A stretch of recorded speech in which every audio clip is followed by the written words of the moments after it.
Merci beaucoup. Je m'appelle Mohamedou Moustapha Cissé, je suis professeur agrégé de néphrologie. Donc, je dirige le service de néphrologie de l'hôpital régional de Thiès. Donc, je vais vous parler de la maladie rénale chronique et l'hypertension artérielle, et qui constitue le choix du thème pour la 4e édition des journées médicales de la ville de Thiès. Comme vous le savez, la maladie rénale chronique est une affection qui prend de l'ampleur dans nos pays, notamment dans les pays en voie de développement, où elle constitue actuellement un problème de santé publique. La maladie rénale chronique, si on veut la définir, elle constitue l'atteinte rénale qui dure plus de 3 mois, caractérisée soit par des anomalies qu'on peut détecter par des techniques très simples de bandelyse urinaire, ou par une insuffisance rénale chronique, qui donc évolue comme naturellement pendant plus de 3 mois au moins. Il s'agit d'une affection grave potentiellement parce que dans certaines situations avancées, elle peut conduire à la dialyse. Et vous connaissez le fardeau de la dialyse sur laquelle je reviendrai tout à l'heure, qui est cher dans la prise en charge mais qui implique beaucoup de choses. La maladie rénale chronique connaît plusieurs causes. Et parmi ces causes, en tout cas au Sénégal, nous avons fait plusieurs études ces dernières années qui ont conclu à 2 principales causes que sont le diabète et l'hypertension artérielle. Le diabète peut-être représente 15 à 20% des causes et l'hypertension artérielle constitue plus de 30% des causes de maladie rénale chronique. Si on se réfère même aux statistiques hospitalières, la prévalence est encore plus élevée. Elle peut aller jusqu'à 60% de causes de maladie rénale chronique. Ce qui justifie donc le choix du thème, de parler donc de l'hypertension artérielle, mais surtout d'un de ces retentissements les plus fréquents actuellement, en tout cas, représentés par la maladie rénale chronique. La maladie rénale chronique, si on peut parler davantage de cette maladie rénale, il s'agit d'une affection qui est caractérisée par une anomalie rénale qui dure plus de 3 mois.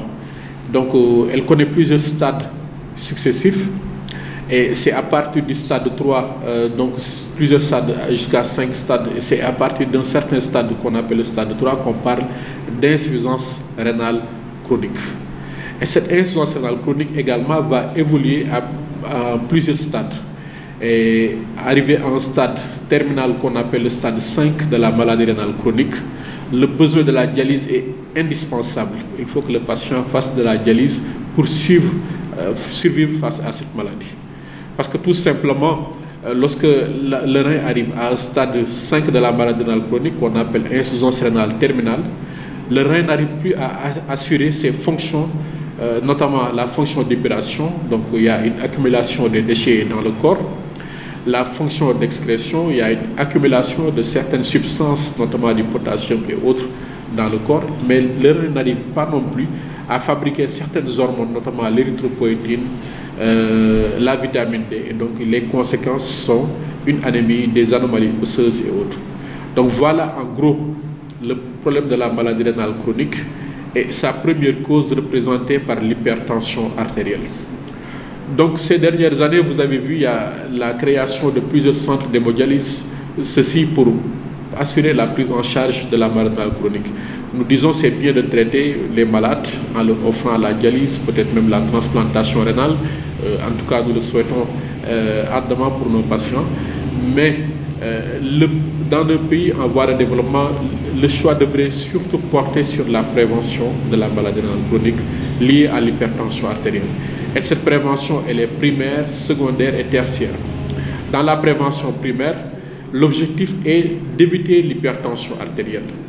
D'éviter l'hypertension artérielle par le changement des comportements, par une consommation, par un régime moins salé, l'éviction de certains autres facteurs de risque cardiovasculaire, de la dyslipidémie, du tabagisme et autres. Et une fois que l'hypertension artérielle est apparue, il faut faire un traitement efficace de celle-ci. Ce traitement repose bien sûr sur un style de vie adéquat, mais également sur un traitement médicamenteux qui peut dans certaines situations être plus ou moins cher. Mais en tout cas, quand on s'y prend tôt et que le traitement est adapté, l'évolution vers l'insuffisance rénale chronique peut être effectuée efficacement. Parce que malheureusement, lorsque l'insuffisance rénale arrive à un stade avancé, à partir du stade 3 voire stade 4, son évolution vers le stade de dialyse est presque inéluctable. Et vous connaissez le fardeau lié à la dialyse, bien qu'il y ait des centres de dialyse, ces centres, l'offre est complètement inférieure à la demande. Et donc, du coup, les patients seront pour certains obligés de faire la dialyse dans le privé, qui est excessivement cher, ou bien de vouloir avoir recours à la transplantation rénale, qui n'est pas encore disponible au Sénégal. Nous, en ce qui nous concerne, le service de néphrologie et l'ensemble de notre équipe, bien sûr, nous comptons accompagner la ville de Thiès pour ces journées. Donc, le choix qui s'est porté au thème de la maladie rénale chronique va surtout consister à faire une sensibilisation des populations, mais surtout à organiser deux journées de dépistage de maladie rénale chronique, les vendredis et samedis, les 27 et 28 de ce mois. Donc nous avons donc prévu de faire des dépistages de maladies rénales chroniques et les populations sont invitées à venir massivement répondre à cet appel. Ceci nous permettra donc de prendre la pression artérielle pour toutes les personnes qui viendront assister à ce dépistage, participer, mais également à faire une analyse systématique d'urine à la recherche de stigmates de maladies rénales chroniques. Et nous rassurons les populations, si des anomalies sont trouvées, bien sûr, tous les patients qui auront des anomalies retrouvées au niveau des urines seront référés dans les structures hospitalières pour des examens approfondis. Et donc, les populations ne devraient pas avoir peur de venir faire ce dépistage parce que si aucune anomalie n'est retrouvée, donc ça constitue une assurance à la personne de savoir qu'elle n'a pas de maladie rénale chronique. Et si celle-ci est retrouvée, donc un dépistage approfondi sera effectué en milieu hospitalier et une prise en charge adéquate, bien sûr, sera proposée. Voilà le message que je voulais lancer concernant les journées médicales de la ville de Thiès. Je vous remercie. Vous savez, les anglophones ont l'habitude d'appeler certaines maladies des silent killers, des tueurs silencieux. La maladie rénale chronique, si je peux m'exprimer ainsi, fait partie de ce groupe de silent killers. Tout simplement, à ces stades 1 jusqu'au stade 4, souvent le patient ne ressent aucun symptôme lié à la maladie rénale chronique. Ce n'est qu'à un stade très avancé de la maladie rénale chronique que les symptômes vont apparaître. Et quels sont ces symptômes? Ces symptômes sont en rapport avec l'accumulation des déchets dans le sang. Donc le patient va avoir des symptômes digestifs avec des nausées, des vomissements, une perturbation du cou, des symptômes neurologiques avec une perturbation du sommeil, bien sûr.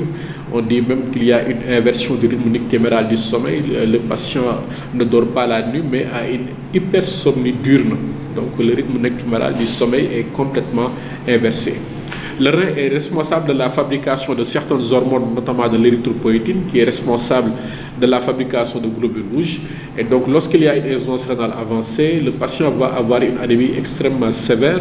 Il va être très fatigué tout le temps. Donc, il va avoir la peau sèche, des prurites et autres. Voilà, ce sont des signes qui ne sont pas spécifiques d'une maladie, d'un appareil donné, mais l'association de tous ces symptômes chez un sujet qui avait une hypertension artérielle ou un diabète ou autre cause doit faire penser à la maladie rénale chronique avancée. Et souvent, le patient, lorsqu'il arrive à ce stade avec ces symptômes, le premier choix qu'on lui propose, c'est la dialyse. Or, l'objectif était de voir un patient qui est au stade de début afin de lui proposer un traitement qui puisse lui permettre d'éviter la dialyse. Effectivement, donc, le choix est venu certainement naturellement. Vous savez, donc, depuis mars, la ville de Thiès dispose d'un centre de service de néphrologie qui est doté d'un centre d'hémodialyse de 23 générateurs. Je rappelle que c'est le plus grand centre d'hémodialyse qui existe actuellement au Sénégal. Donc c'est un centre de dialyse qui arrive actuellement à prendre 40 patients, en sachant que le centre a la capacité de prendre jusqu'à 80 patients. Donc il était nécessaire, à mon sens, de sensibiliser les populations sur l'existence de ce centre, mais également dire que si vous voulez éviter la dialyse, faites le dépistage de l'hypertension artérielle, traitez-la.